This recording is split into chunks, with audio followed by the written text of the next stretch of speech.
আমি ডক্টর মোহাম্মদ আব্দুল মান্নান, কৃষি তত্ত্ব বিভাগ, গাজীপুর কৃষি বিশ্ববিদ্যালয়। বর্তমান বিশ্বে একটি বড় সমস্যা ক্লাইমেট চেঞ্জ। এই ক্লাইমেট চেঞ্জের ফলে আমাদের দেশসহ সারা বিশ্বেই বৃষ্টিপাতের পরিমাণ কমে যাচ্ছে, খরা বেড়ে যাচ্ছে, লবণাক্ততা বেড়ে যাচ্ছে। এই সমস্ত কারণে আমাদের দেশের ফসল ফলাতে কৃষকরা বিভিন্নভাবে বিভিন্ন ধরনের সমস্যার সম্মুখীন হচ্ছেন। তার মধ্যে একটি সমস্যা যেটা আমাদের যে খরা সহনশীল ফসলের অভাব দেশে। এই খরা সহনশীল ফসল উদ্ভাবন বা কৃষকদের প্রয়োজনীয়তা আছে, এই চিন্তা থেকেই আমার প্রায় এক যুগ আগেই আমার মনের ভিতরে এই চিন্তাটা আসে যে বিশেষ করে দক্ষিণাঞ্চলের যারা সয়াবিন চাষ করে, সয়াবিন কৃষক, তাদের জন্য খরা সহনশীল সয়াবিনের জাতের প্রয়োজন। এইখান থেকেই মূলত আমার এই চিন্তা থেকে আমি এটা নিয়ে কাজ করা শুরু করি। আমরা মূলত সয়াবিন নিয়ে 2006 সাল থেকেই আমাদের বিভাগ গবেষণা করে আসতেছে। তবে এই যে আমরা যে যাত্রা উদ্ভাবন করলাম, এটির কাজ মূলত 2015 সাল থেকে আমরা শুরু করি।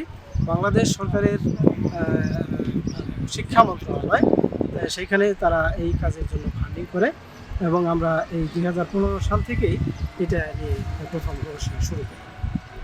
এবং আমরা এভিআরডিসি, আপনার নাম শুনে থাকবেন, এটা তাইওয়ানে অবস্থিত। এইখানে সমস্ত ফসলের জার্মপ্লাজম এখানে সংরক্ষিত থাকে। সেইখান থেকে আমরা জার্মপ্লাজম সংগ্রহ করেছি। আমরা বাংলাদেশ কৃষি গবেষণার জার্মপ্লাজম সেন্টার, সেখান থেকে এই সয়াবিনের জার্মপ্লাজম সংগ্রহ করেছি এবং দক্ষিণ কোরিয়া থেকেও কিছু জার্মপ্লাজম সংগ্রহ করে প্রায় 250-এর অধিক জার্মপ্লাজম আমরা সয়াবিনের জার্মপ্লাজম সংগ্রহ করে এই গবেষণাটা শুরু করি।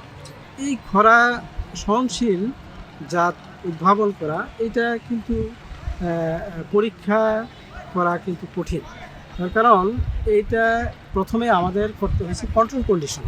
আমরা আমাদের বিশ্ববিদ্যালয়ের আমাদের স্ট্রেস রিসার্চ সাইট সেইখানে কিছু ফেসিলিটি আছে।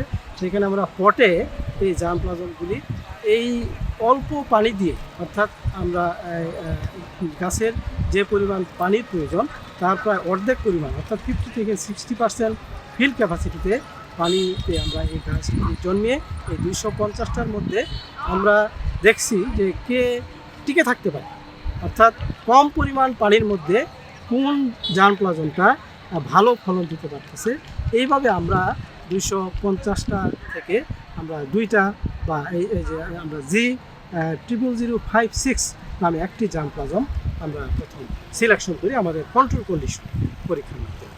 এবং পরবর্তীতে এইটাকে আমরা এই দেশের খরাপ্রবণ এলাকা, বিশেষ করে উপকূলীয় অঞ্চল এবং যেখানে সয়াবিন চাষ হয়, নোয়াখালী অঞ্চল, ভোলা অঞ্চল, লক্ষ্মীপুর, এই সমস্ত অঞ্চলে কৃষকের মাঠে আমরা বিনা সেচে এবং যে সেইখানে পানি না দিয়ে আমরা এখানে তার ফলন এবং তার কি গ্রোথ কেমন হয় সেগুলি আমরা 5-6 বছর যাবৎ সেখানে কৃষকের মাঠে আমরা পরীক্ষা। আমাদের জলবায়ু সহিষ্ণু, বিশেষ করে খরা লবণাক্ততা সহিষ্ণু, আমাদের 2050 সালে যে জনসংখ্যা হবে, সেই জনসংখ্যাকে যদি আমরা খাবারের চাহিদা দিতে চাই এবং সাথে সাথে আমাদের যেটা সমস্যা ক্লাইমেট চেঞ্জ, এই ক্লাইমেট চেঞ্জকে মোকাবিলা করার জন্য আমাদের এই খরা সহনশীল, লবণাক্ততা সহনশীল আমাদের জাত উদ্ভাবন করতে হবে। নাহলে আমরা জমিতে এই ফসল ভবিষ্যতে আমরা ফলাতে পারব না। হ্যাঁ, এটা আমাদের দেশের যে সয়াবিন, আমরা এর আগেও উচ্চ ফলনশীল কিছু সয়াবিনের জাত উদ্ভাবন করেছি, যেগুলি আমাদের এই এশিয়ার মধ্যে সেই জাতগুলির ফলন উচ্চ ফলন সম্পন্ন এশিয়ার মধ্যে। সেই দিক থেকে আমার যে উদ্ভাবিত এই জাতটি আমাদের, এটিও আমাদের যে ফলন দিচ্ছে সেটা এশিয়ার মধ্যে প্রতিযোগিতায় টিকে থাকতে পারবে সেটা আমার বিশ্বাস। আমাদের সয়াবিনের চাহিদা এখন অনেক।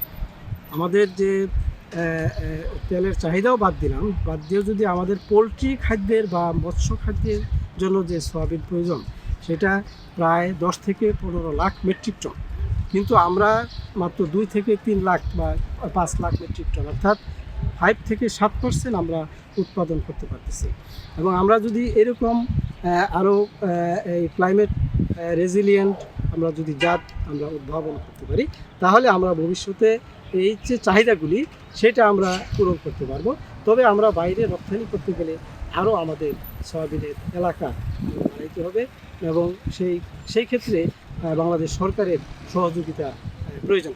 বিশ্ববিদ্যালয়ের পক্ষ থেকে তো বিশেষ করে প্রশাসনের কাছ থেকে আমরা সবসময় সহযোগিতা পেয়েছি। আমরা আন্তর্জাতিকভাবে ফান্ডিং আমরা এটা নিই না, এটা বাংলাদেশ সরকারের ফান্ড নিয়ে আমরা কাজ শুরু করেছি। তবে ধন্যবাদ জানাই এই গাজীপুর কৃষি বিশ্ববিদ্যালয়ের অথরিটিকে, তারা আমাদেরকে এই কাজে সার্বক্ষণিক সহযোগিতা করেছে। উদ্ভাবনের বিষয়ে সবচেয়ে বড় চ্যালেঞ্জ ছিল প্রথমে আমাদের দেশে সয়াবিনের জার্মপ্লাজমের ঘাটতি রয়েছে। এই জার্মপ্লাজম কালেকশন করা এটা একটি বিরাট চ্যালেঞ্জ ছিল। আর দ্বিতীয়ত আমাদের এখনও আমরা একটা খরা সহনশীল ক্রপ উদ্ভাবনের জন্য যে অটোমেটিক পদ্ধতিতে যে আমাদের ফেসিলিটি, সেই ফেসিলিটিগুলি আমরা এখনও তৈরি করতে পারি নাই। এটাও অনেকটা চ্যালেঞ্জ ছিল। তবুও আমরা এগুলি ওভারকাম করেই এই যাত্রা উদ্ভাবন করতে পারছি। অবশ্যই এটা সবারই একটা লক্ষ্য থাকে, আমরা এই যে এক যুগ যাবৎ এটা নিয়ে গবেষণা করে আসতেছি।